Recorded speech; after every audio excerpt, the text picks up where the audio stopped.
అందరికీ నమస్కారం. ఇప్పుడు తుఫాను ఏ క్షణమైనా తీరం దాటొచ్చు. అది కొంచెంసేపు కాకినాడ అంటున్నారు, యానం అంటున్నారు, అమలాపురం అంటున్నారు.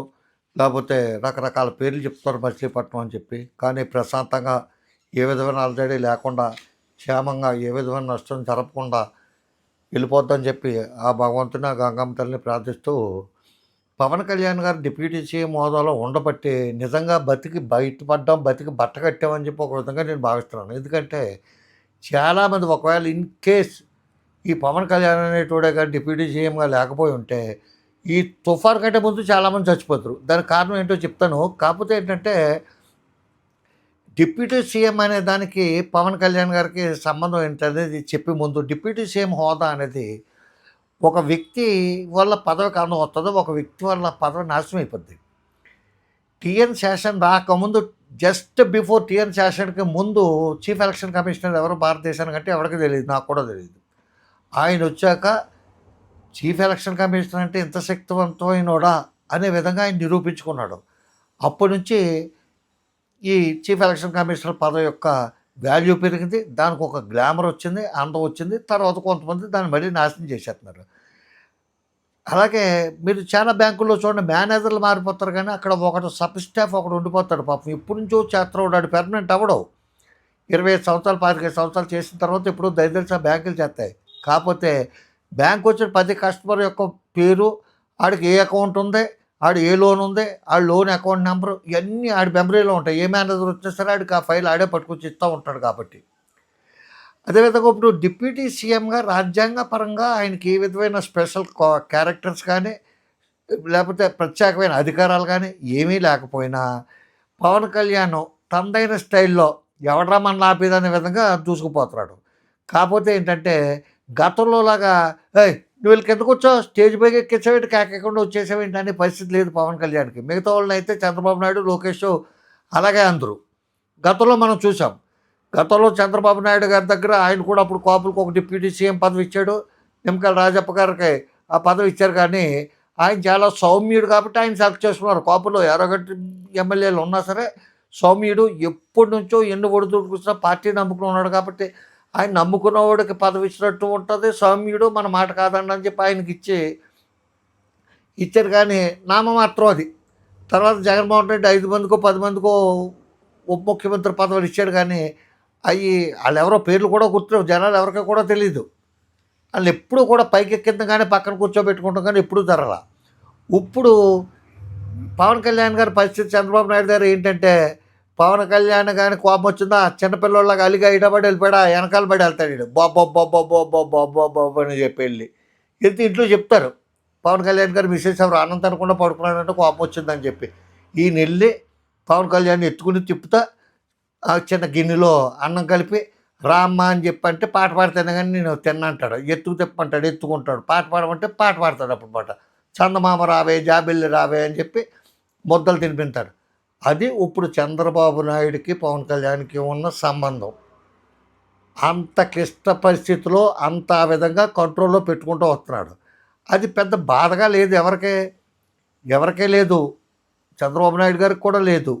కాకపోతే మనసులో ఉంటుంది, పైకి తేటలేదు. కానీ ఏబీ వెంకటేశ్వరరావు లాంటి వాళ్ళు కుమ్ములి చచ్చిపోతున్నారు.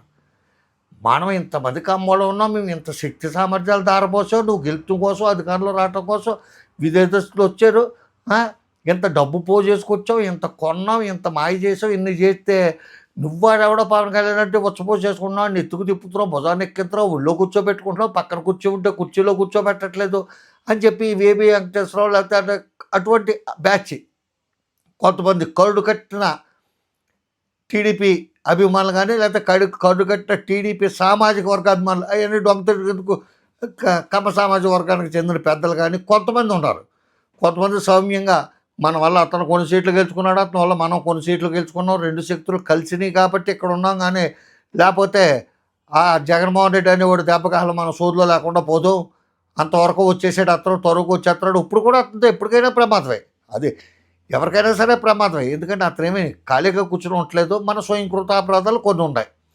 ఈ టైంలో పవన్ కళ్యాణ్ వల్లే బతుకు బట్టకట్టావు. ఎందుకంటే తుఫాన్ ఎఫెక్ట్ కాని ప్రాంతాల్లో ఉన్న ప్రజలందరూ కూడా టీవీలు చూడలేక చచ్చిపోతున్నారు. ఒకవేళ పవన్ కళ్యాణే కానీ లేకుండా ఆయన కేరళ నుంచి తెప్పించుకున్న ఐఏఎస్ ఆఫీసర్ని కృష్ణతేజ్ ఏదో పేరు ఉంది, అతను కాకినాడకి స్పెషల్ ఆఫీసర్ కింద పంపకుండా ఇతను కోఆర్డినేట్ చేయకుండా ఉండుంటే ఈ చంద్రబాబు నాయుడు గారిని లోకేష్ని అసలు పట్టుకోలేకపోదు. వాళ్ళకి ఎలాగున్నా ముందు ఈ టీవీ వాళ్ళని పేపర్ వాళ్ళని పట్టుకోలేకపోదు. అప్పుడెప్పుడు ఆ తుఫాను అప్పుడు ఈయన వెళ్ళాడు, ఈయన వెళ్ళి ఆ క్యారవాన్ లాంటి వ్యాన్లు ఉంటాయి కదా, సినిమా యాక్టర్లు అన్ని కార్యక్రమాలకి కూడా అయ్యే వాడుతూ ఉంటారు. షూటింగ్లోని అట్లోని ఇట్లోని సాంఘిక కార్యక్రమాలకి సైన్స్ కార్యక్రమాలకి కూడా అయ్యే క్యారవాన్లు వాడుతూ ఉంటారు. అటువంటి క్యారవాన్లో 10 రోజులు ఉన్నారు. అక్కడ అంతా చక్కబడిపోయి సముద్రం వెనక్కి వెళ్ళిపోయే వరకు, నీళ్ళన్నీ పోయే వరకు, ఊరు ఎండిపోయే వరకు, పిటపిటలాడితే ఎండ కాసే వరకు అక్కడే ఉండి అన్ని చేశారు ఆయన.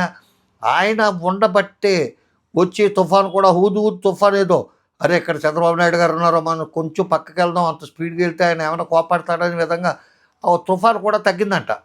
ఆ విధంగా చెప్పుకొస్తాడు. ఈ కర్మ ఇంకప్పుడు 1000 రెట్లు ఉంది ఈ సోషల్ మీడియా. అప్పుడు సోషల్ మీడియా అంత యాక్టివ్గా లేదు, అంత ఉండి ఉన్నట్టు కనపడినట్టు ఉందో లేదో కూడా నాకు పెద్దగా ఐడియా లేదు. కానీ ఇప్పుడు ఈ తెలుగుదేశానికి సంబంధించిన ఈ సోషల్ మీడియా కార్యకర్తలు అప్పుడు కూడా లోపాయకారిగా కొంత మక్కువ చూపించి ఈ ఈటీవీ కానీ, ఆంధ్రజ్యోతి కానీ, ఏబిఎన్ కానీ, TV5 లాంటివి కానీ కొంత మక్కువ చూపించి కానీ ఇంత బరిదెగించి బట్టలిప్పుకున్నంత విధంగా సపోర్ట్ చేయలే ఇప్పుడు కూడా. కానీ ఇప్పుడు వీళ్ళ దెబ్బకైతే మాత్రం నిజంగా చచ్చూరుకుందాం. ఏ పార్టీ వాడైనా ఎవడైనా పవన్ కళ్యాణ్ పేరు చెప్పుకోవాలి ఈరోజు. ఎందుకు? ఆయన దయ వల్లే. ఈయన పేరు చెప్తే ఆయన పేరు చెప్పాలి. లేకపోతే జాకీలు పెట్టి, స్కూల్ పెట్టి, లిఫ్టులు పెట్టి, ప్రొక్లైన్లు తెచ్చి ఏదో విధంగా ఆకాశం అంత ఎత్తుకి ఈ తుఫాను పేరు చెప్పి లోకేష్ ఉపయోగించి తుఫాను కింద విపరీతంగా చేశాడు. ఇప్పుడు కూడా మీరు ఏ స్టేట్ వెళ్ళండి, ఎవరిని అడగండి, ఆంధ్రప్రదేశ్ క్యాబినెట్ అంటే ముగ్గురు, చంద్రబాబు నాయుడు, పవన్ కళ్యాణ్, లోకేష్. తర్వాత ఇంకెవడో మినిస్టర్ లేడు. ఉన్న నామకే వాస్తే ఎవడి వల్ల ఏమీ అవ్వదు. నేను క్లియర్గా చెప్తాను కదా. ఏ మినిస్టర్ని లెక్కలోకి తీసుకోవాల్సిన పని లేదు. వాళ్ళు చెప్తే చేయటాలకి అంత పని కూడా అవ్వదు.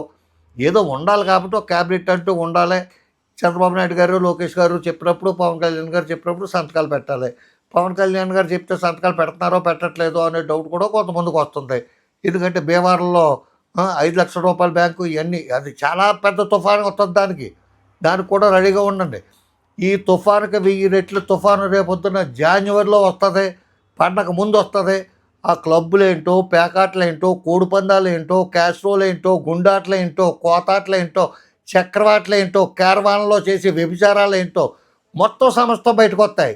ఎంతమంది పెద్ద పెద్ద దిగ్గజాలు లాంటి నాయకులు ఇవన్నీ కండక్ట్ చేస్తున్నారో, ఎక్కడెక్కడి నుంచి వెళ్తున్నారో, 5 లక్షల రూపాయల బ్యాంకు ఎన్ని బ్యాంకులు జరుగుతున్నాయి?